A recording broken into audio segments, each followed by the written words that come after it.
Have you taken a cognitive test? No, I haven't taken a test. Why the hell would I take a test?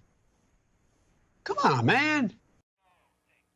He had a little pep in his step back then. Well, we hope that during Biden's first physical as president, that cognitive test actually would happen.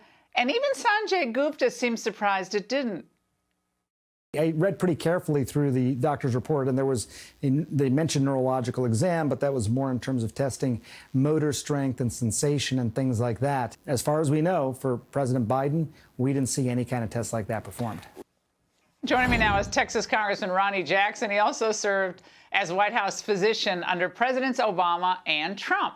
All right, Congressman, so the current White House physician says Biden is fit to successfully execute the duties of the presidency, as long as Ron Klain makes all the decisions. No, I'm joking. So how would we know that without a cognitive test? Is that important in your estimation? Well, it's absolutely important, Laura, especially in this particular situation. The man's 79 years old. 50% of the United States population does not believe that he's mentally fit, cognitively fit to lead this country as our commander-in-chief and our head of state.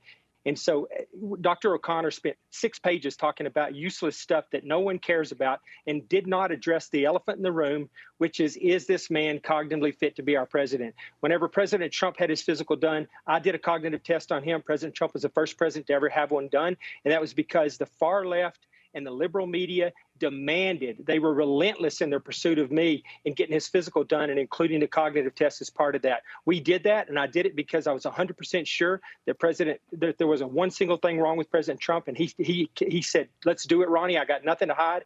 But they are just as sure right now that Biden would not do well on this test, and that's why they ran away from this, and they will not do it because they know he'll fail miserably. You know, he will validate what the public thinks about him right now, that he's not fit to be our commander-in-chief.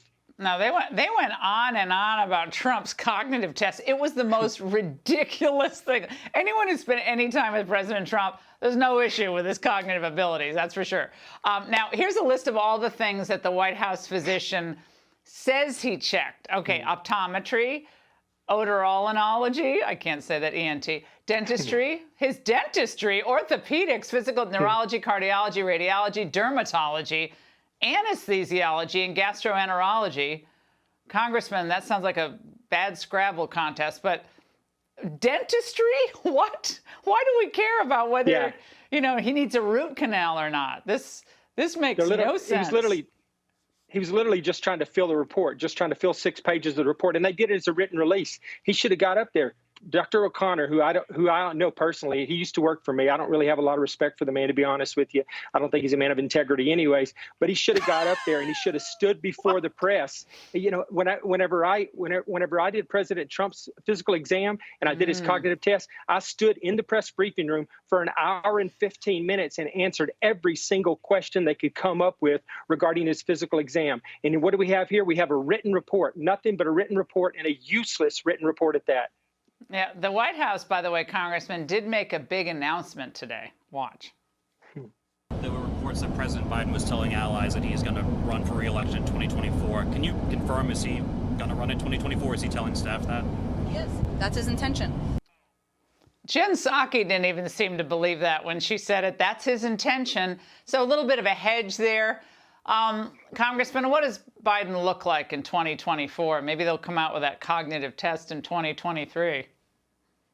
Yeah, there's no way, Laura. There's absolutely no way. You mark my word, he will not run for president for a second term. He'll be 82 years old. Then I'm going to stick to what I've been saying all along since he was candidate Biden. He won't make it to the end of this term. They will remove him at some point. After the 2022 midterms, they're going to have to address his cognitive issues. It won't be Ronny Jackson talking about it anymore. It's going to be the Democrats, and they're going to have to explain what's going on with him. And make no mistake about it, there's a certain number of people in the White House right now. You know, Kamala Harris walks past that office every day and looks in there. She thinks, I'm going to be president pretty soon. And she might be right. She probably is right. And that's the only way she's ever going to become president, because she's not going to get elected.